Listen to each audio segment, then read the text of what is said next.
तो चलिए नक्षत्रों के इस सिलसिले को आगे बढ़ाते हैं। नमस्कार, स्वागत, अभिनंदन आपका अपने चैनल एस्ट्रो डॉक्टर शालिनी बहल में। अभी आपको साझा कर रही थी मैं अबाउट द अश्विनी नक्षत्र, जिसके ऊपर मैंने एम्फसाइज किया था कि हमें हर नक्षत्र के देवता, योनि और कुछ जो पॉइंट्स होते हैं, जैसे वो मंदलोचन है या कौन से योनि के हैं, अगर हम इन्हें ही कंठस्थ करते हैं तो उनके हिसाब से हम इनके 4 पदों को और इन सब चीजों को जब कोलैबोरेट करते हैं तो एक नक्षत्र की जानकारी बहुत आसानी से हासिल कर सकते हैं। और जिस तरह से हम प्लैनेट्स के बारे में जानते हैं, उनके सिग्निफिकेटर्स के बारे में जानते हैं, वैसे ही हम नक्षत्रों के सिग्निफिकेटर्स को जान के बहुत बाखूबी के साथ आप सब लोग बहुत आसानी से जो कुंडली है उसका विश्लेषण कर सकते हैं। अश्विनी नक्षत्र में हमने बात की थी जो आता है मेष राशि में, और जैसे पहले भी कहा है कि जो हमारी एक राशि है वो 30 डिग्री की होती है, जिसमें हमारे 2.25 नक्षत्र आते हैं, 13-20,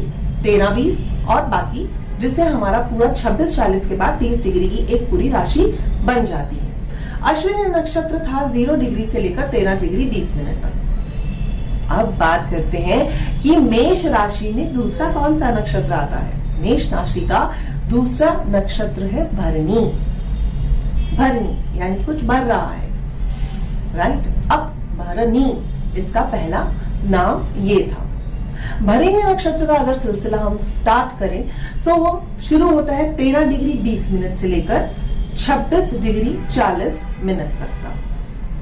13 डिग्री 20 मिनट से 16:40 तक उसका पहला चरण आता है, 16:40 से 20 तक का दूसरा, 20 से 23:20 तक का तीसरा चरण और 23:20 से 26:40 का चौथा चरण आता है। चरणों को हम किस तरह से डिवाइड करते हैं, जैसे हमने अश्विनी नक्षत्र में किए थे, पहला चरण हमारा मंगल का था, फिर शुक्र का, फिर बुध का और फिर चंद्रमा का।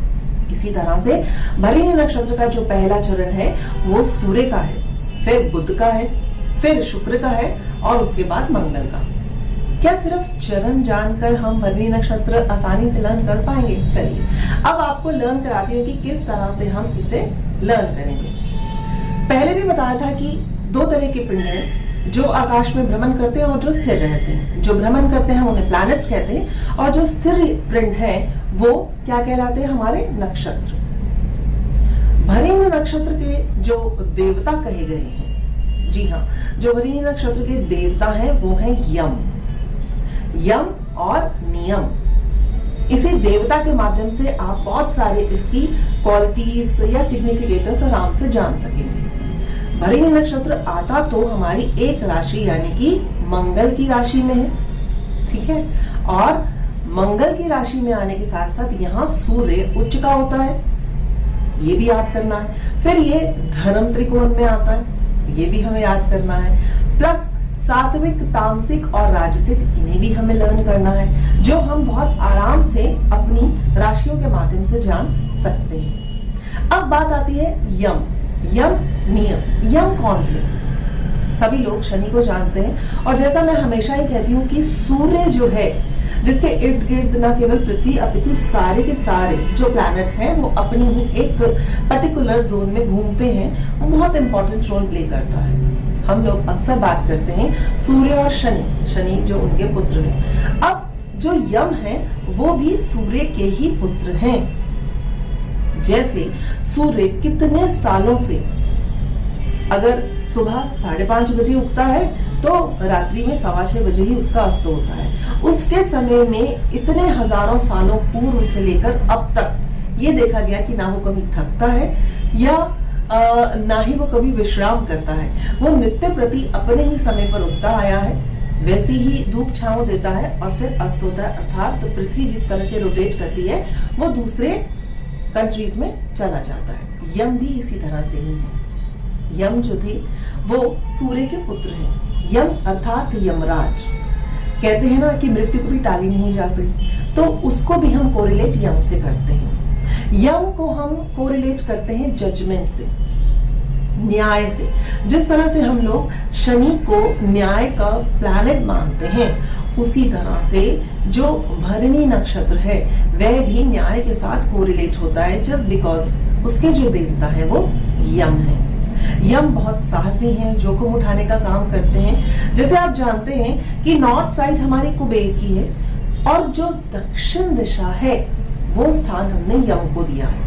वास्तु के अकॉर्डिंगली अगर आप देखते हैं तो दक्षिण से आप नेम और फेम प्राप्त करते हैं। नेम और फेम क्या केवल मात्र इस जन्म से प्राप्त होता है? नहीं, हमारे पहले पुराने जितने भी कर्म होते हैं वो सभी कोलैबोरेट होते हैं, इसके कारण हमें नेम फेम मिलता है। यहाँ जो भरणी नक्षत्र है जिसके देवता यम है उसको कोरिलेट किया है हमने दक्षिण दिशा से। तो देखिए किस तरह से आप इन सब चीजों को कोरिलेट करना स्टार्ट करेंगे। जो यम है वो अपना हिसाब रखते हैं। भरणी नक्षत्र की जो योनि है वो है हाथी, यानी कि गज योनि। अब हाथी की क्या क्वालिटीज है? हाथी बहुत विशाल है, यानी कि भरणी नक्षत्र वाले बहुत विशाल कायक होते हैं या विशाल हृदय के।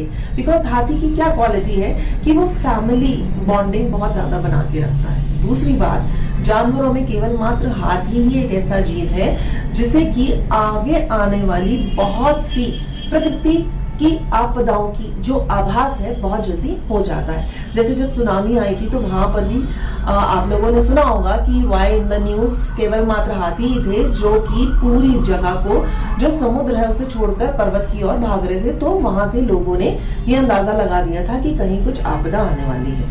अर्थात जो भरणी नक्षत्र के लोग हैं जिसकी योनि गज है उनको पूर्वाभास होने की टेंडेंसी उनमें होती है। दूसरा, फैमिली कोलैबोरेशन होता है। हाथी बहुत बलशाली होता है, धैर्यवान भी होता है। भले ही वो राजा नहीं होता परंतु फिर भी जो जंगल का राजा है शेर, उससे भी लड़ने की ताकत रखता है। प्लस अब जो हाथी है उसको कहा गया है कि जब उसकी फैमिली में किसी दूसरे अन्य हाथी की अगर मृत्यु होती है तो सभी हाथी मिलकर कुछ ना कुछ एक गड्ढा खोदते हैं। अब देखिए आप को रिलेट कीजिए यम और हाथी, यानी कि कहा यम भी हमारा यम नियम तो है ही, परंतु यमराज को अगर हम देखते हैं तो that is being correlate to that of a मृत्यु, और हाथी को भी हमने यही देखा। तो हम ये कहेंगे कि जो भरणी नक्षत्र के लोग हैं उनका रिलेशन कहीं ना कहीं जन्म और मृत्यु को जुझाने में लगा रहता है। अगर आपका भरणी नक्षत्र है तो देखिए कि आप में कितनी ज्यादा एंजाइटी है to know about what exactly the life is, हम लोग कहां से आए, हमें कहां जाना है एंड ऑल। भरणी नक्षत्र वाले जो जातक होते हैं अक्सर देखा है कि वो ऑकल्ट में होते हैं, और ऑकल्ट में भी उन्हें तंत्र, यानी कि अगर तंत्र बोला जाए तो आप हीलिंग को भी बोल सकते हैं। जो आप अपनी बॉडी की पूरी संरचना को जानते हैं उसे ही तंत्र बोला जाता है। तो उसे बहुत बारीकी से जानने के इच्छुक होते हैं। वो डॉक्टर्स भी हो सकते हैं। कैसे डॉक्टर्स? या तो वो पैथोलॉजी के डॉक्टर्स होते, या कहें तो जैसे पोस्टमार्टम किया जाता है वहां के डॉक्टर्स होते। क्यों? क्योंकि Bharani nakshatra is being correlated to that of a Yama. फिर इसकी जो वर्ण है वो शूद्र है, और तारा जो है वो 3 तारा है। फिर इसके बाद जैसे हमेशा कहती हूँ कि धर्म, अर्थ और काम, मोक्ष, इन्हें देखते हैं तो जो इसके 4 चरण हैं, जैसे बताया कि सूर्य है, फिर बुध है, फिर शुक्र है और मंगल है, तो उसको आप धर्म, अर्थ, काम और मोक्ष के साथ कोरिलेट करेंगे।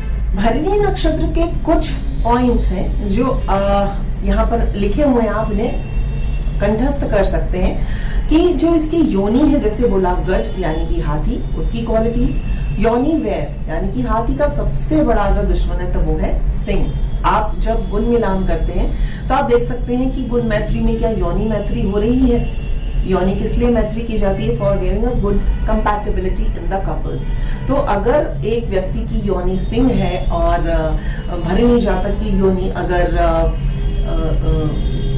हाथी है तो उनकी कंपैटिबिलिटी बिल्कुल भी अच्छी नहीं होगी, विवाह में कहीं ना कहीं प्रॉब्लम्स आएंगी। नाड़ी इसकी मध्य है, वर्ण शूद्र है। शूद्र यानी कि ये शूद्र को ये नहीं बोला जाता कि वो बिल्कुल नीची कैटेगरी का काम करेंगे। शूद्र हैज गॉट द डेफिनेशन कि दे डू अ सर्विस, मतलब किसी भी तरह की अपनी सर्विसेज देंगे।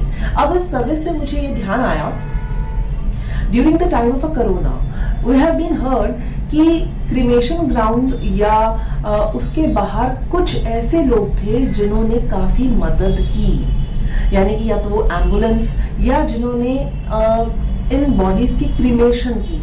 अगर आपको इसकी जानकारी मिले कि वो कौन है, तो आप देखिएगा कि उनका रिलेशन कहीं ना कहीं भरणी नक्षत्र से जरूर आएगा, क्योंकि भरणी नक्षत्र हमेशा इल्यूजन और रियलिटी के बीच में तो होते ही हैं, परंतु जिस तरह से इनका जो देवता है वो यम है, तो यम और नियम का कार्य कि ये हमेशा तैयार रहते हैं दूसरों की मदद करने के लिए, किसी भी तरह से मदद करने में, खास तौर पे अंतिम क्षण में तो ये जरूर ही पहुंचते हैं। आईसीयू में आपको ये लोग जरूर मिलेंगे। अगर ये सर्जन है और ये आईसीयू में अगर कोई सर्जन का relation at the death bed किसी भी पेशेंट के साथ रिलेटेड होता है, तो वह भी भरणी नक्षत्र का हो सकता है। अपार्ट फ्रॉम बहुत सारे जो और योग बनते हैं, क्यों? क्योंकि आईसीयू में केवल मात्र डॉक्टर्स नहीं होते, और भी हेल्पर्स होते हैं, नर्सेज भी होती हैं। तो जो लोग इस तरह की सेवा भावना रखते हैं, उनका कनेक्शन भी आपको भरणी नक्षत्र से देखने को अवश्य मिलेगा।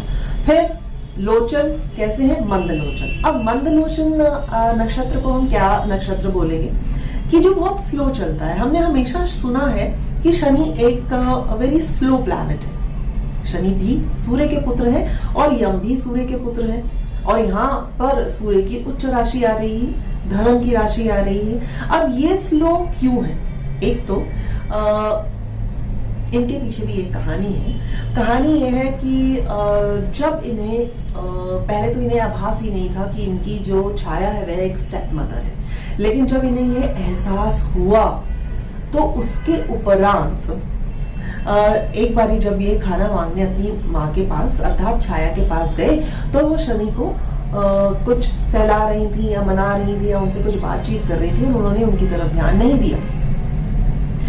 तो यम ने दोबारा से अपनी माँ से आग्रह किया कि कृपा करके मुझे भोजन परोस दें, परंतु माँ ने नहीं सुना। तब यम ने अपनी माता को एक अपनी लात या अपनी टांग के साथ वार किया, और वहीं जिस टांग के साथ उन्होंने अपनी माता पर वार किया था, तो छाया ने उन्हें क्या किया? श्राप दे दिया कि ये जो आपकी ये जो तुम्हारी टांग है जिससे तुमने मुझे वार किया है, ये इसमें मान लीजिए कीड़े पड़ जाए या खराब हो जाए। तो वो बिल्कुल की बिल्कुल खराब हो गई।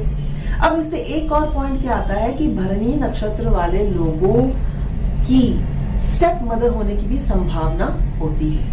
ये आप जब कुंडली अपनी देखें, अगर आपका भरणी नक्षत्र है, या जब आप किसी की कुंडली देख रहे हैं, तब आप पूछ भी सकते हैं, या दो माताएं उनकी जिंदगी में अवश्य होती हैं।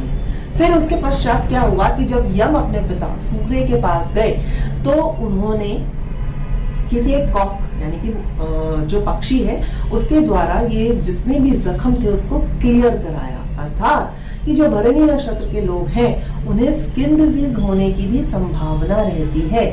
देखिए, केवल मात्र हमने क्या लिया? उनका देवता यम, और हम उसके साथ कोरिलेट कर रहे हैं। यम नियम अब पहले ही मैंने बताया, तो इनकी एक्टिविटी कहीं ना कहीं कोरिलेट कहाँ से करते हैं? जो नियम के बहुत पाबंद होते हैं या जो असूलों के पाबंद होते हैं, यानी कि इनका रिलेशन कहीं ना कहीं लॉ के साथ भी देखने को मिलता है। फिर आगे चर्चा करते हैं। जैसे हम देखते हैं कि ये कौन से पाया का जन्म है, तो जो भरणी नक्षत्र के लोग होते हैं उनका जो पाया होता है वह स्वर्ण का पाया होता है, और जो तत्व है वो पृथ्वी तत्व है। फिर एक बात और आती है कि भरणी नक्षत्र शुक्र का है, और जो शुक्र है वो सेकंड और सेवेंथ लॉर्ड है। सेकंड और सेवेंथ लॉर्ड को भी हम क्या देखते हैं कि वहां से हम मृत्यु तुल्य कष्ट देखते हैं। अब जो शुक्र है उसका लॉर्ड है, और शुक्राचार्य जो हम शुक्र के साथ कोरिलेट करते हैं, उनको एक विद्या थी क्या? मृत संजीवनी। अर्थात भरणी जातक के लोगों को बहुत ज्यादा शौक होता है पास्ट लाइफ को जानने का, या इसे सीखने का, इसे अपना प्रोफेशन बनाने का, या किसी भी तरह से एक लाइफ सेवर अपनी फील्ड में, चाहे वो ऑकल्ट के जरिए हो, डॉक्टर के जरिए हो, या किसी भी ऐसे प्रोफेशन से, जैसे अभी बोला कि बीइंग अ जज और इनटू द पुलिस, कि वो लोगों को बचा सकें। भरणी नक्षत्र के जातक ऐसे कहलाए जाते हैं, जोखिम उठाते हैं। अश्विनी नक्षत्र के इज बीइंग डिफरेंट बिकॉज उनका जो लॉर्ड था वो मंगल था और अश्विनी कुमार था, वो फास्ट थे और ये क्या है, स्लो। तो भरणी नक्षत्र के जातकों को हमेशा ये कहा जाता है कि आप अपना डिसीजन फास्ट मत लीजिएगा। क्यों? अगर वो जोश में डिसीजन लेते हैं तो उनके डिसीजन ठीक नहीं होते हैं। This is very very important point. जो हिटलर है, अगर उनकी हॉरोस्कोप के बारे में बताऊं तो उनकी भी हॉरोस्कोप में भरणी नक्षत्र है और उन्होंने ऐसे कई प्रिंसिपल्स यूज किए अपनी लाइफ में और ऐसे डिसीजन लिए जिसके कारण बहुत अच्छा भी हुआ और बहुत हताशा, निराशा और युद्ध की परिस्थिति भी बनी। ये आप बहुत अच्छी तरह से जानते हैं। अब बात आती है कि ये कौन सा गण है। ये जो गण है ये मनुष्य है, जैसे हम लोग राक्षस देवता कहते हैं, तो ये जो गण है भरणी नक्षत्र का मनुष्य गण के अंतर्गत आता है। भरणी नक्षत्र की और बारीकी से जानकारी अर्थात पदों की विवेचना करने से पहले मैं एक और इम्पोर्टेंट बात बताना चाहूंगी। जैसे अभी तक बताया, आपको हमेशा कंठस्थ रखना है यम और हाथी। अब इसी हाथी को लेते हैं कि इसकी लवली नेचर है, खाने का बहुत शौकीन है, बहुत सा वजन उठा सकता है, इतना तो इट्स बिकम गुड, हेल्पफुल है, या जहां लोग नहीं पहुंचते वहां दूसरों को कंधा देने के लिए हमेशा ये तैयार होता है। अब हाथी की एक खूबी है कि जो हाथी दांत इज बिकम वेरी फेमस और ओरिजिनल हाथी दांत तो मिलते ही नहीं है, परंतु अपनी इस जो बेशकीमती चीज है इसी के कारण ही इसको हर्ट किया जाता है। अर्थात जो भरणी नक्षत्र के जातक हैं उनमें कुछ ना कुछ एक ऐसी क्वालिटी होती है जिससे कि वो औरों से थोड़े से हटकर होते हैं और इसी कारण लोगों की नजरों का शिकार बने रहते हैं। अर्थात लोग उन्हें ना चाहते हुए भी पसंद नहीं करते क्योंकि उनमें कुछ एक क्वालिटी है जो सामने वाले के लिए नहीं है, जो ईर्ष्या का पात्र बनती है। अर्थात जैसे अभी बताया कि हाथी is become very much famous for its हाथी दांत, जिसके कारण लोग उसे कष्ट देते हैं, पीड़ा देते हैं। और जो भी भरणी नक्षत्र के लोग हैं, आप देखिए आप में कुछ ना कुछ एक ऐसी क्वालिटी जरूर होगी जो कि लोगों को पसंद नहीं आएगी, जिसके कारण आप दूसरों से हटकर नजर आएंगे, चाहे वो आपकी खूबसूरती कहें या वो आपका ज्ञान कहें या वो आपकी बुद्धि कहें। अब इसको हम कैसे देखते हैं कि अभी बताया था कि हमारा जो भरणी नक्षत्र है 13 डिग्री 20 मिनट से 26:40 तक आता है। जो हमारा पहला चरण है, माफ कीजिएगा एक पॉइंट और बोलना चाहूंगी उसी हाथी दांत से रिलेटेड ही, कि ये जातक सर्जन के साथ साथ हो सकता है कि डेंटिस्ट की भी फील्ड में अपना कुछ कार्यभार संभालें if they are being into the medical line. अब पहला चरण जो हमने लिया था उसका जो नवमांश है वो आता है सूर्य का नवमांश, अर्थात D9 में वो सूर्य का नवमांश बनता है। अब आप देखिए कि अब आप फिर से एक ट्रायंगल बनाइए या आप एक स्क्वायर बनाइए, तो उसमें आपने सबसे पहले 1 नंबर राशि ली जिसका स्वामी है मंगल। फिर आपने वहां पर रखा जो भरणी नक्षत्र है वो किसका नक्षत्र है, शुक्र का, और किसके नवमांश में आता है, सूर्य के नवमांश में आता है। और इसी के साथ साथ हम देखते हैं कि जो हमारा योनि है उसकी गज है और यम है, तो उसको साथ में रखते हुए हम क्या देखेंगे कि नवांश में अगर ये सूर्य के नवांश में आता है तो सूर्य के जातक, अर्थात यहाँ पर सूर्य उच्च का है, अगर यही सूर्य उच्च का बैठा है भरणी नक्षत्र में, it's become aspected by the Jupiter और 10th हाउस के साथ उसका रिलेशन है, तो वो किसी भी फील्ड में होगा, head of that particular field होगा, यानी कि आप कह सकते हैं बॉस हो सकता है, या कहीं ना कहीं अगर उसका पॉलिटिक्स की तरफ रुझान देखने को मिलेगा अगर व्यक्ति की कुंडली में सूर्य बहुत अच्छा है और शुक्र भी बहुत अच्छा सा विराजमान है। क्योंकि शुक्र और सूर्य अक्सर देखा जाता है कि एकाध घर ही आगे पीछे होते हैं। अब मान लेते हैं कि आपका 1 नंबर जो राशि है वो आपके दशम स्थान पे आई और वहीं पर ही आपका सूर्य और शुक्र विराजमान है। अब 1 नंबर में सूर्य कब आएगा, सूर्य तभी आएगा नियर अबाउट 28 अप्रैल से लेकर 9 मई के बीच में। अब यहाँ सूर्य बहुत अच्छा है, उच्च का बैठा हुआ है, तो राज पदवी मिलनी इस जातक को पक्की है। अब यही अगर आपके 10th हाउस में ही 1 नंबर राशि है परंतु जो उसका स्वामी है भरणी नक्षत्र 13 डिग्री 20 मिनट से 26:40 के बीच में और पहला चरण है, परंतु जो सूर्य है और शुक्र वो आपके 4th हाउस में बैठे हैं, यानी कि नीच का सूर्य हो गया। तो ये व्यक्ति चाहते हुए भी बॉस की उस कुर्सी को प्राप्त नहीं कर पाएगा, और अगर कुछ ऐसे राजयोग हैं जिसके कारण ये बॉसी चेयर को ले लेता है तो ये बहुत ज्यादा क्रूशियल होगा, फिकर माइंडेड होगा। तो हमें इस तरह से इसको देखना है। यही जो दूसरा चरण है वो आता है हमारा बुध के नवांश में। अब बुध के नवांश में यहाँ पर कौन सा नवांश है, जहां पर बुध अपनी मूल त्रिकोण राशि का होता है, यानी 6 नंबर राशि का होता है। अब यहाँ पर अगर आप फिर से एक स्क्वायर बनाएं तो भरणी नक्षत्र आया आपकी 1 नंबर राशि में, यानी कि एक मंगल के सिग्निफिकेटर्स व्यक्ति कैसा होगा देखा जाएगा कि मंगल अच्छा बैठा है, उच्च का बैठा है, किसके साथ आस्पेक्टेड है। फिर शुक्र के नक्षत्र में फिर हम चेक करेंगे कि शुक्र कैसा है, शुक्र कहीं नीच का तो नहीं है। बट मोस्ट इंपॉर्टेंट इज कि किस तरह से उस भरणी नक्षत्र का जातक वेरीज होगा from the Surya pada to death of a Budh. अब इसमें Budh plays a very important role. अगर यहीं पर ही बुध बहुत अच्छा बैठा है, अर्थात 6 नंबर राशि में बैठा है, सूर्य के साथ बैठा है, सूर्य आदित्य योग बना रहा है और 6 नंबर राशि उसका लग्न है, तब हम देखेंगे कि जो ये व्यक्ति होगा ये बहुत अच्छे से आकर्षक क्रिएट कर सकता है अपनी वाणी के माध्यम से।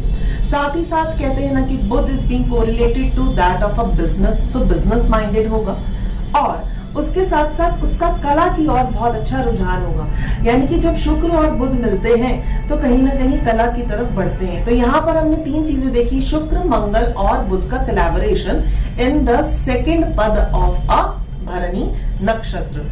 ट्रेडिंग में बहुत माहिर होगा, लोगों का दिल जीतना जानता होगा, परंतु अगर जो बुध है वो अच्छा नहीं है, उसमें कहीं डेंट है, या बुध नीच का होकर 12th हाउस के साथ कहीं रिलेशन बना रहा है, या चंद्रमा के साथ वो 12th हाउस में बैठा है और नीच का चंद्रमा है, या अष्टम में बैठा है। मान लेते हैं कि बुध अष्टम में 8 नंबर राशि में नीच के चंद्रमा के साथ बैठा है, अर्थात भरणी नक्षत्र जो आपका लगन में बना, 1 नंबर राशि भरणी नक्षत्र बना।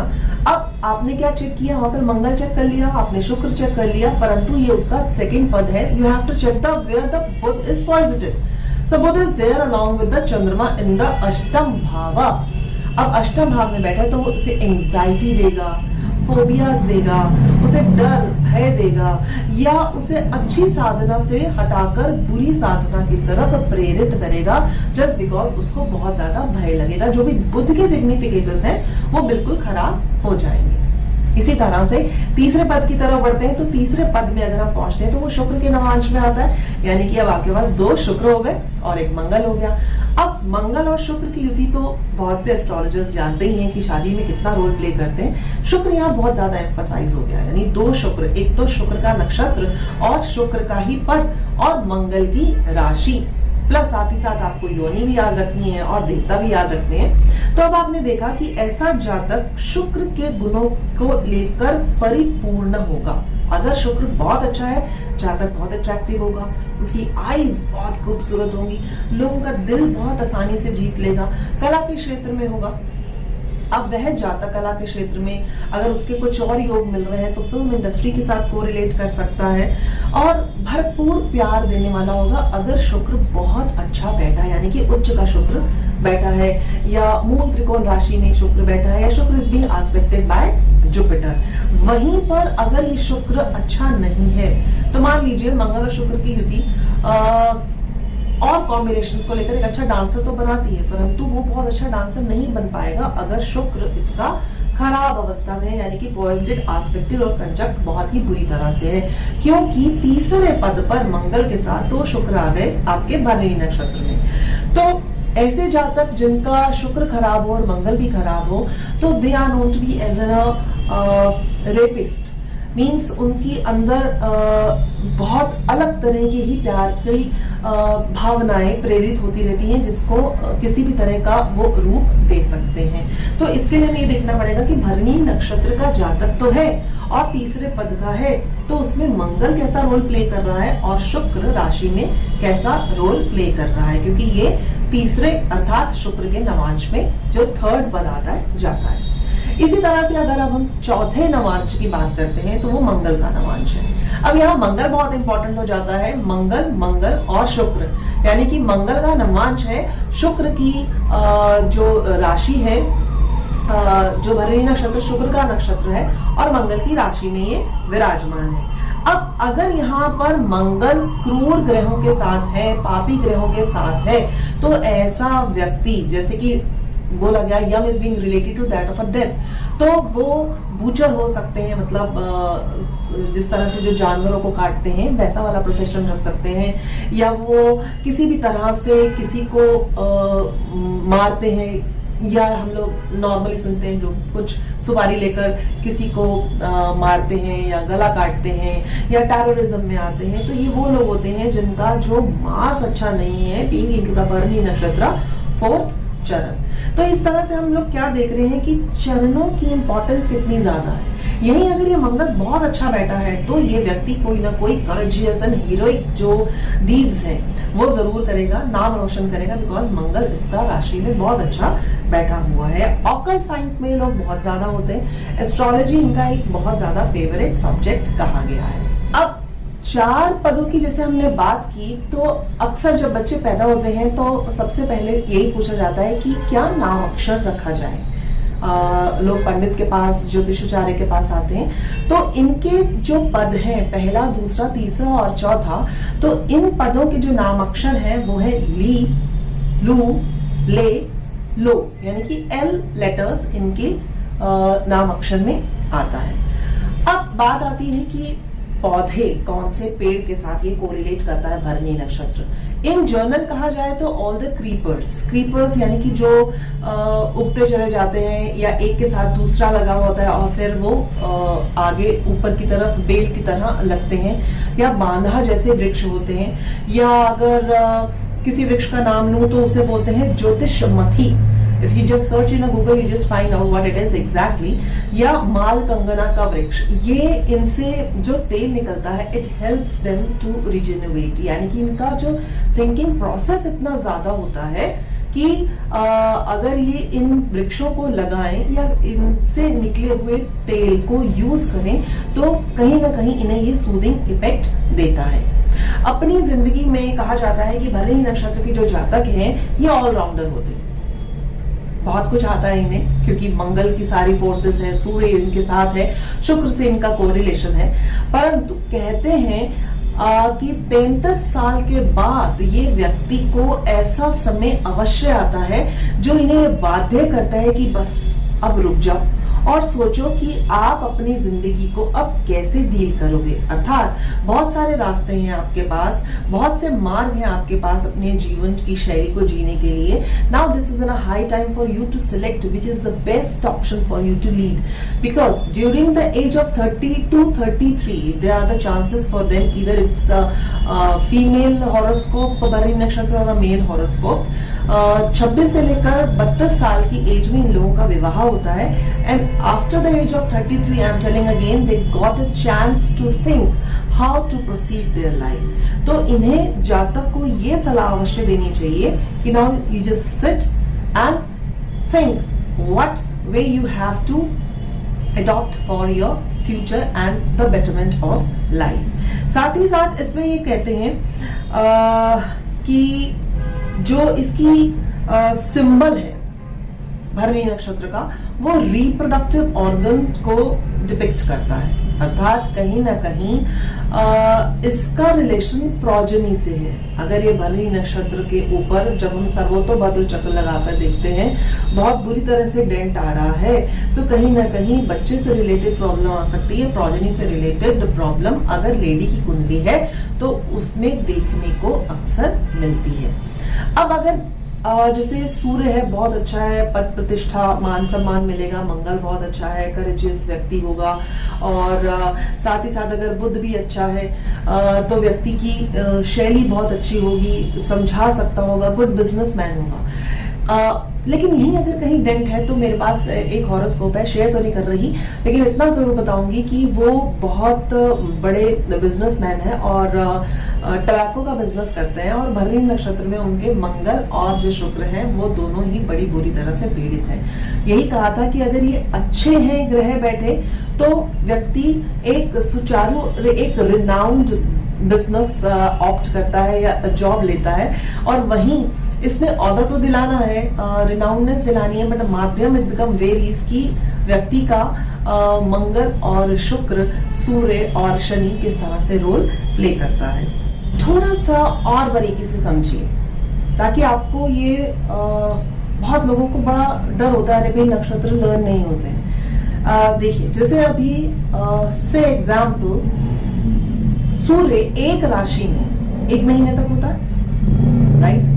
हर रोज लाखों बच्चे जन्म लेते। अब यही सूर्य को हम 1 नंबर राशि में ही अप्रैल बॉर्न बच्चा लेते हैं। अब एरीज साइन में हमने पहले 13-20 कहां कर दिए थे, अश्विनी में, फिर हमने कहा किए भरणी। अब भरणी के जैसे 4 पद बताए, जिसमें पहला सूर्य का नवांश है, दूसरा बुध का नवांश है, तीसरा शुक्र का नवांश है और चौथा मंगल का नवांश है। तो सूर्य वहीं होगा 1 नंबर राशि में 1 महीने तक होगा। अब यह सूर्य को ही लेते हैं, सिर्फ एक ही प्लैनेट लेकर आपको सिखा रही हूं कि अगर सूर्य भरणी के पहले नवांश में है, ठीक है, सूर्य एज अ प्लैनेट, हम मार्स एज अ प्लैनेट ले सकते हैं, वीनस एज अ प्लैनेट ले सकते हैं, राहु एज अ प्लैनेट ले सकते हैं इन भरणी नक्षत्र। तो आप राहु को देखिएगा कि शुक्र है, मंगल है, राहु है, and all you have to collaborate the significator of all the different planets and then give your prediction. तो यहाँ सूर्य अगर आपका भरणी नक्षत्र के प्रथम पद पर है तो आपने क्या देखा कि एक तो शुक्र है जो आया, मंगल आया था, सूर्य का नवांश है और सूर्य स्वयं विराजमान है भरणी नक्षत्र के किसमें, फर्स्ट पद पर। तो यहां सूर्य की इंपॉर्टेंस बहुत ज्यादा हो जाती है, राइट। तो अगर यहां पर मंगल होता तो मंगल, मंगल, शुक्र और सूर्य आ जाता, तब सूर्य की इंपॉर्टेंस तो होती because of the first pada, लेकिन Mangal being a Aries sign, Mangal as a planet into the first pada of a Bharani along with the शुक्र जो कि इस भरणी का लॉर्ड है। तो इस तरह से हम इन कुछ प्लैनेट्स को इकट्ठा देखते हैं, उनके सिग्निफिकेटर्स को देखते हैं कि वो कैसे हैं, उच्च के हैं, नीच के हैं, 6-8-12 में तो नहीं है, उच्च स्थानों में बैठे हैं, धर्म अर्थ काम मोक्ष कौन से भाव में बैठे, फिर इनकी दशा आ रही है या नहीं आ रही, that is playing a very important role. अगर दशा ही नहीं आ रही तो ये क्या फल देंगे। फिर मैंने पहले भी कहा है कि जब दशा आती है तो ये देखा जाता है कि जो दशानाथ है वह किसके नक्षत्र में है, उसके हिसाब से अगर आप ताराबल लगाकर प्रेडिक्शन करें तो वो आपकी प्रेडिक्शन काफी हद तक खरी उतरेगी। अब अंत में ये कहना चाहूंगी कि अगर इन लोगों को किसी ना किसी तकलीफ का सामना करना पड़ रहा है तो सबसे पहले इन्हें अपने जो बड़े हैं उनको बहुत ज्यादा रिस्पेक्ट देनी चाहिए, because Yama is related with the past life में इन्होंने कुछ ऐसे कर्म करे होंगे कि सूर्य इन्हें अच्छा नहीं मिला या प्रताड़ित है तो बड़े लोगों से हमेशा इन्हें पीड़ा हासिल हो रही है एंड ऑल। अगर मंगल अच्छा नहीं बैठा तो कोई क्रूर व्यक्ति से इन्हें हमेशा सामना होना पड़ता है, जिसके कारण ये अपनी जो सफलता के चरम सीमा को छू नहीं पाते। तो इसी के साथ साथ पितृपक्ष, यानी कि जब भी अमावस्या आती है या पितरों से रिलेटेड इन्हें कुछ ना कुछ दान अवश्य करना चाहिए। शुक्र जो इसका लॉर्ड है तो शुक्र से रिलेटेड आप डायमंड धारण कर सकते हैं, लेकिन वह भी इट वेरीज कि ये देखा जाएगा कि आपकी कुंडली में उसे धारण करना भी है या नहीं करना।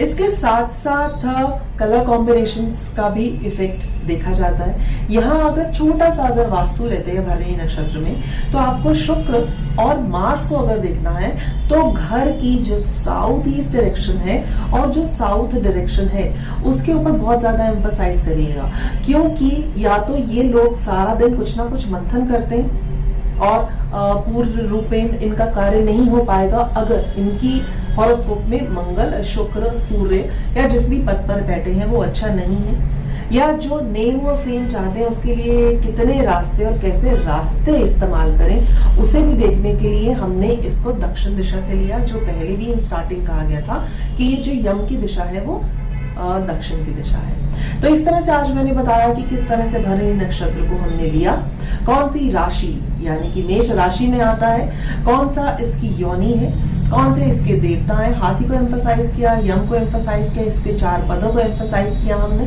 साथ ही साथ देखा ये कौन से जॉब में आ सकते हैं या किस तरह इनका रुझान होता है और कैसे हम इन प्लैनेट्स को सही करें ताकि जो भरणी नक्षत्र के जातक हैं, चाहे वो चंद्रमा का नक्षत्र हो, लगन का नक्षत्र हो या सूर्य का नक्षत्र हो, हमें इन तीनों को कोलैबोरेट करना चाहिए for our mental, physical and spiritual growth of a particular person.